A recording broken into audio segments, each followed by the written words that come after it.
നമസ്കാരം. സാബു ജേക്കബ് മുഖ്യ ഉടമയായിരിക്കുന്ന കിറ്റെക്സ് ഗാർമെന്റ്സിന്റെ വിപണി മൂല്യം ഏതാണ്ട് 4000 കോടിയാണ്. ഇത് കൂടാതെ കിറ്റെക്സ് ഗ്രൂപ്പിന് അനേകം മറ്റു കമ്പനികളുണ്ട്. സഹോദരൻ ബോബിക്കും സാബുവിനും വ്യത്യസ്തമായ കമ്പനികളുണ്ട്.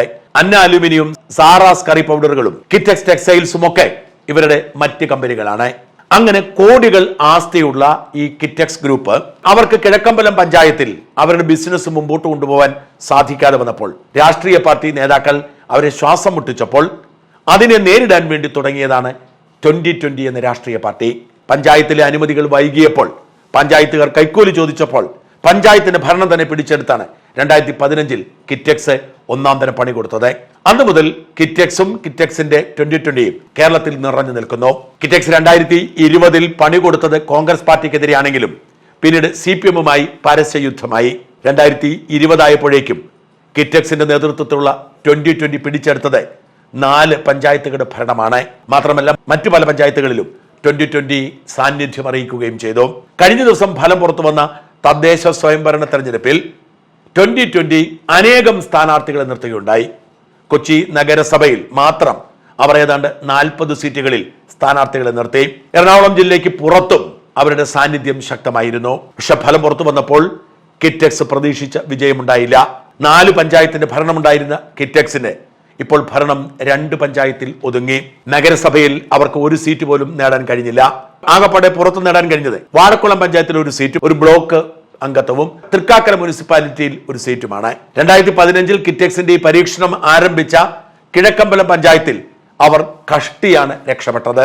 മുഴുവൻ സീറ്റുകളും നേടി കിഴക്കമ്പലം പഞ്ചായത്ത് ഭരിച്ചിരുന്ന 2020ക്ക് ആകെയുള്ള 21 സീറ്റിൽ 14 സീറ്റ് നേടാൻ മാത്രമേ കഴിഞ്ഞുള്ളൂ. 7 സീറ്റുകൾ സംയുക്ത സ്വതന്ത്ര പ്രതിപക്ഷമാണ് നേടിയത്. CPM-ഉം കോൺഗ്രസും വൈരാഗ്യം മറന്ന് ഒരു കുടക്കീഴിൽ ഒരുമിച്ച് ചേർന്ന് സ്വതന്ത്രരെ നിർത്തിയാണ് അവിടെ മത്സരിച്ചത്. സ്വതന്ത്രരാണ് പേരിൽ. അവർ കോൺഗ്രസുകാരും CPM-കാരുമായിരുന്നു. അവരുടെ വിരോധമൊക്കെ അവർ കിറ്റെക്സിന് മുമ്പിൽ മറന്നുവെച്ചു. ഒരേ വാഹനത്തിൽ കോൺഗ്രസിന്റെയും CPM-ന്റെയും കൊടി ഉയർന്ന അപൂർവ സാഹചര്യമായിരുന്നു കിഴക്കമ്പലത്തുണ്ടായത്. എന്തായാലും അതിന്റെ ഫലം കണ്ടു. 7 സീറ്റ് പിടിച്ചു. 14 സീറ്റോടുകൂടി അവർക്ക് ഭരണം തുടരാൻ കഴിഞ്ഞു. ഐക്യനാട് പഞ്ചായത്തിൽ കഴിഞ്ഞ തവണത്തെ പോലെ എല്ലാ സീറ്റുകളും ഉറപ്പാക്കി ഭരണം പിടിക്കാൻ അവർക്ക് കഴിഞ്ഞു. എന്നാൽ 2020 ഭരിച്ചിരുന്ന മഴുവന്നൂർ പഞ്ചായത്തിൽ 18 സീറ്റ് മാത്രമേ നേടാൻ കഴിഞ്ഞുള്ളൂ. UDF-ന് 7 സീറ്റാണ്. അതായത് 2020 കേരളത്തിൽ അവരുടെ ശക്തി വ്യാപിപ്പിക്കാൻ രംഗത്തിറങ്ങിയെങ്കിലും നിലവിലുള്ള ശക്തി അവർക്ക് ക്ഷയിച്ചുപോയി.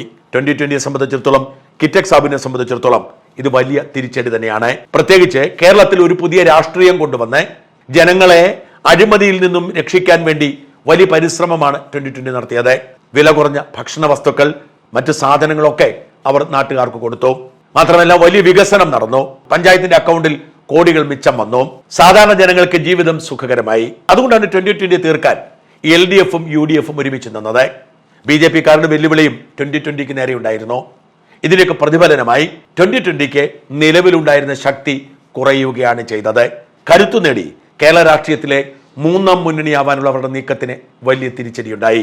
കിറ്റെക്സ് സാബുവിനോട് എനിക്ക് പറയാനുള്ളത്, നമ്മുടെ നാടിന്റെ അവസ്ഥ ഇങ്ങനെയാണ്. നല്ലതിനോട് അവർക്ക് താല്പര്യമില്ല. പരമ്പരാഗത രാഷ്ട്രീയമാണ് അവർക്ക് വേണ്ടത്.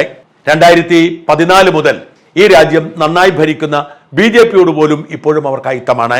ഈ നിയമസഭയിൽ BJP-ക്ക് 1 സീറ്റ് പോലും ഇല്ല എന്ന് കരുതണം. നമ്മൾ അമിതമായ പുരോഗമന രോഗത്തിനടിമകളാണ്. അതുകൊണ്ട് തന്നെ 2020 എന്ന് കേൾക്കുമ്പോൾ തന്നെ അതിലെ രാഷ്ട്രീയമുണ്ട് എന്ന് പറഞ്ഞ് നമ്മൾ സ്വയം തോറ്റുകൊടുക്കുകയാണ്. അതാണ് കേരളീയ സമൂഹത്തിന്റെ പ്രത്യേകത. അവർക്ക് രാഷ്ട്രീയത്തെക്കാൾ വലുത് അവരുടെ പുരോഗമന ചിന്താഗതികളും അവരുടെ ഇടുങ്ങിയ നിലപാടുകളുമാണ്. ഇനിയെങ്കിലും കിറ്റെക്സ് സാബു ചിന്തിക്കണം, എന്തിനാണ് സ്വന്തം കയ്യിലെ കാശ് കൊടുത്ത് കടിക്കുന്ന പട്ടിയെ വാങ്ങി വീട്ടിൽ വളർത്തുന്നത് എന്ന്. ആ പട്ടിയെ കൊണ്ട് ഒരു ഗുണവുമില്ലെങ്കിൽ അതിനെ കളയണം. അതിന് നമ്മുടെ നാട്ടിൽ ഒരു പഴഞ്ചൊല്ലുണ്ട്, വേലിയിൽ കിടന്ന പാമ്പിനെ എടുത്ത് ശീലയിൽ വെച്ചുവെന്ന്. ദയവായി കിറ്റെക്സ് സാബു ചെയ്യേണ്ടത് ഈ ശീലയിൽ എടുത്തു വെച്ചിരിക്കുന്ന പാമ്പിനെ തിരിച്ച് വേലിയിലേക്ക് തന്നെ വിടുകയാണ്. നാട്ടുകാർക്ക് വേണ്ടാത്തത് കൊടുക്കണമെന്ന് കിറ്റെക്സ് സാബുവിന് എന്താണ് ഇത്ര നിർബന്ധം? ഇതിനുവേണ്ടി മെനക്കെടുന്ന സമയം, ഇതിനുവേണ്ടി നശിപ്പിക്കുന്ന പണം, അത് ചെലവാക്കിയാൽ എത്രയോ വലിയ കാര്യങ്ങൾ ചെയ്യാൻ കഴിയും.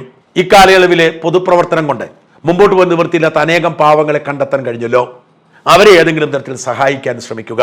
ഈ രാഷ്ട്രീയം കൊണ്ട് നിങ്ങളുടെ ബിസിനസ്സിൽ ഒരു ലാഭവും ഉണ്ടാകാൻ പോകുന്നില്ല. നഷ്ടവും പേരുദോഷവും കള്ളക്കേസുകളും ഒക്കെ ആയിരിക്കും നിങ്ങളെ കാത്തിരിക്കുന്നത്. കേരളത്തിലെ ജനതയ്ക്ക് നിങ്ങളെ വേണ്ടെങ്കിൽ പിന്നെ എന്തിനാണ് നിങ്ങൾ ഇവർക്ക് വേണ്ടി സമയം പാഴാക്കുന്നത്? അദ്ദേഹം പറഞ്ഞതുകൂടി കേൾക്കുക. ഇവര് LDFും UDFും അടക്കം 25 പാർട്ടികള് ഒറ്റക്കെട്ടായിട്ട് നിന്നിട്ട് 2020 ഇല്ലാതാക്കാന്നുള്ളതായിരുന്നു ലക്ഷ്യം. അതിലെ ഒരു പരിധിവരെ അവര് അതിനു വേണ്ടിയിട്ട് മദ്യവും പണവും ഇഷ്ടം പോലെ ഇറക്കി എന്നുള്ളതാണത്. അപ്പൊ എനിക്ക് തോന്നുന്നത് ഈ പണാധിപത്യം കൊണ്ട് ജനാധിപത്യത്തെ കശാപ്പ് ചെയ്യാൻ പറ്റുമെന്ന് ഒരിക്കൽ കൂടി തെളിയിച്ചിരിക്കുകയാണത്. അപ്പോൾ പല സീറ്റുകളിലും നമ്മൾ നോക്കിയാൽ അറിയാം, ബ്ലോക്കിലേക്ക് നമുക്ക് ജയിച്ചിട്ടുണ്ട്. അപ്പോൾ പഞ്ചായത്ത് മാത്രമായിട്ട് പർച്ചേസ് ചെയ്തിരിക്കുകയാണത്. അതാണ് കിഴക്കമ്പലത്തായാലും കുന്നത്തുനാട്ടിലായാലും മഴുവന്നൂരായാലും ഒക്കെ നടന്നിരിക്കുന്നത്. പക്ഷെ അവര് ചില സ്ഥലങ്ങളിൽ അത് വിജയിച്ചില്ല. ആ സ്ഥലങ്ങളിലൊക്കെ ഞങ്ങൾ വിജയിക്കുകയും ചെയ്തു. കിഴക്കമ്പലത്ത് ഇപ്പം ഞങ്ങളിപ്പോൾ കഴിഞ്ഞ തവണ ഞങ്ങൾ മത്സരിക്കുമ്പോൾ 19 18 സീറ്റ് വിജയിച്ചതാണത്. അതിന് മുമ്പിലാണെങ്കിൽ 19 17 സീറ്റ്. ഇപ്പോൾ അത് ഞങ്ങൾ 21 14 സീറ്റുകളാണ് വിജയിച്ചത്. ഞങ്ങൾക്ക് കേവലം ഭരിക്കാനായിട്ടുള്ള ഭൂരിപക്ഷം കിട്ടിയിട്ടുണ്ട്. പക്ഷേ ഞങ്ങൾ ചെയ്ത വികസന പ്രവർത്തനങ്ങളും ക്ഷേമ പ്രവർത്തനങ്ങളും വെച്ച് നോക്കുമ്പോൾ ആ പ്രതീക്ഷയ്ക്കനുസരിച്ച് ഉള്ള ഒരു വിജയമല്ല അത്.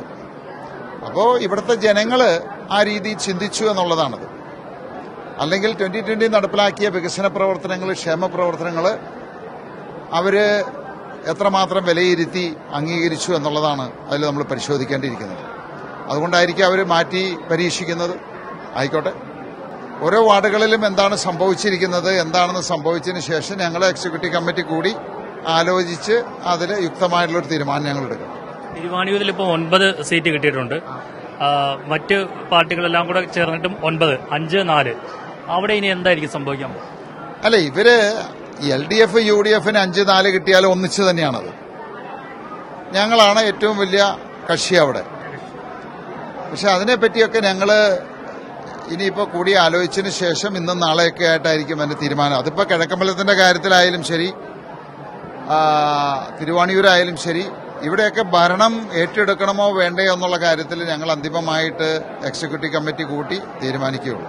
ഭരിച്ചുകൊണ്ടിരുന്ന പഞ്ചായത്തിലെ ജനങ്ങളോട് എന്താണ് പറയാൻ? മുൻപ് ഭരിച്ചുകൊണ്ടിരുന്ന പഞ്ചായത്തിലെ ജനങ്ങളോട് അല്ല, അത് അവരുടെ ആഗ്രഹത്തിനനുസരിച്ച് വോട്ട് ചെയ്തു. ഞങ്ങളെ സംബന്ധിച്ച് ജനങ്ങളുടെ സന്തോഷമാണ് ഞങ്ങളുടെ സന്തോഷം. ഞങ്ങൾക്ക് ബലം പ്രയോഗിച്ച് അധികാരം കിട്ടണം. കാരണം ഇതുകൊണ്ട് ഒരു പ്രയോജനമില്ലാത്തൊരു പാർട്ടിയാണ് ഞങ്ങൾ. മറ്റു രാഷ്ട്രീയ പാർട്ടിക്കാരെ പോലെയല്ല. അവർ ഭരിക്കാൻ കയറുക എന്ന് പറയുന്ന നാടിനെ കൊള്ളയടിക്കാൻ വേണ്ടിയിട്ടാണ് കയറുന്നത്. ഞങ്ങളെ സംബന്ധിച്ച് അങ്ങനെ ഒരു ആഗ്രഹമില്ലാത്തടത്തോളം കാലം അവരുടെ വിധി ഞങ്ങൾ സന്തോഷത്തോടെ ഏറ്റെടുക്കുന്നു. അവരോടിപ്പോൾ അവരാഗ്രഹിച്ചതാണത്. അവർ ഭരണം നടത്തട്ടെ. അങ്ങനെയുള്ള സ്ഥലങ്ങളിൽ ഞങ്ങൾക്കതിൽ യാതൊരു പരാതിയില്ല. അത് സന്തോഷത്തോടുകൂടി ഈ തോൽവിയും ഞങ്ങൾ ഏറ്റെടുക്കുന്നുള്ള ആളാണ്.